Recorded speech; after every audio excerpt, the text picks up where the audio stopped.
Hey everybody, let me start this thing out by just writing down, if we have A, B, and C, A, B, C, and D is the distinct roots, we know that this polynomial is equal to x minus A times x minus B. Very well-known result, something you'd discover even if it's not an official theorem in an algebra book. X minus C and then x minus D. Now, I won't go to the trouble to write this down because I still haven't mastered writing, still use a mouse. But if you expand this out, it's very clear why A, B, C, D has to equal to 715, right? At the very end of this, you'll have A, B, C, D. So it's clear that A, B, C, D has to be equal to 715. Now also, this is not quite as clear, but what happens when you expand this out, you would have minus the sum A plus B plus C plus D is the coefficient of x cubed, okay? So that's why we can write this down. And again, that's well known. It's called Vieta's formulas, but it's something you could just do on your own without even knowing what it's called, okay?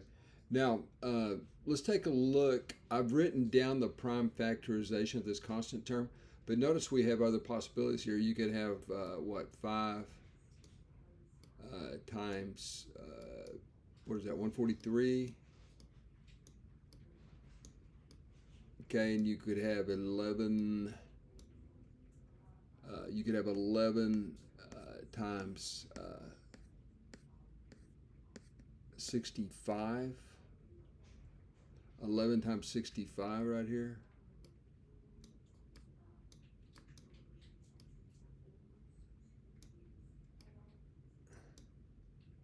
Right, folks? I think, yeah, 11 times 65. And also you could have 13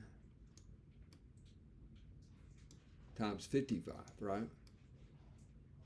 Now, the thing that makes this problem much easier than you might anticipate, and I'm giving you that A and B are not just free-ranging constants, they're particular real numbers for this to be true. It's not true for all AB, which is a mistake I made on a previous video, okay? Now, but notice that what happens right here is that we have this convenient pair of divisors, 13 and 11. And there's not another pair of divisors that sum to 24, right? So we can go ahead and make the assumption that C is equal to 11.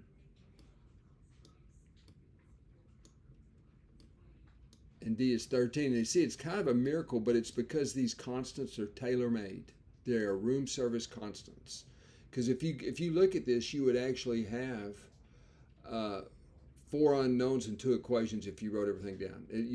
We've almost written it down already, but you would have 4 equations, four equations, 4 unknowns. 2 equations, 2 unknowns. My bad.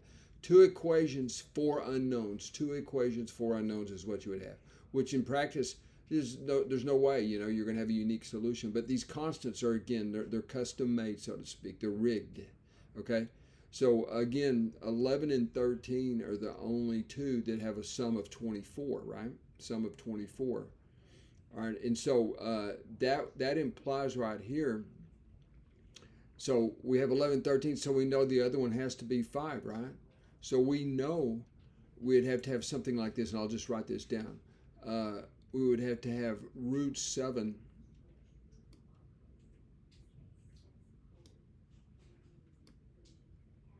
root 7 minus the square root of something else. Let's call it K. Why don't we? Have we used up K yet? No. Yeah. Okay. Times the square root of 7 plus square root of root K has to equal 5. Right? Hope that's clear, because again, 11 and 13 have been used up as 2 of the 4 distinct zeros. And so this has to hold, but this can only hold if k is equal to 2. This would imply that k equals 2. So just like that, we have found the zeros. We're supposed to find them. Well, let's write it in the solution set form here. So 12, manifestly 11 and 13.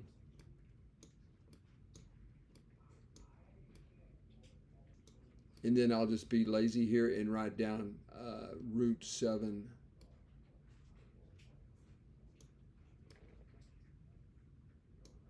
plus or minus root 2.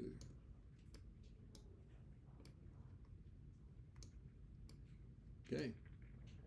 And I think what would be confusing about this, if you weren't aware of these type of surds, I guess they're called surds, but you would think 5. Wow, how in the world, you have an integer right here, and then you have this irrational coefficient here. But once you're aware that this condition has to be satisfied right here, it's manifest that k has to equal to 2, and here are your 4 distinct zeros. And so I personally think I didn't need to even declare that you had 4 distinct zeros, right? I mean, I think the math would just reveal these 4 distinct zeros without this being a given condition that you needed to use, What is important is this statement right here, particular, okay? That has to be stated at the beginning. I had 2 very alert readers point out I just put a and b here like they're free-ranging variables. You can't say that for this problem to make any sense.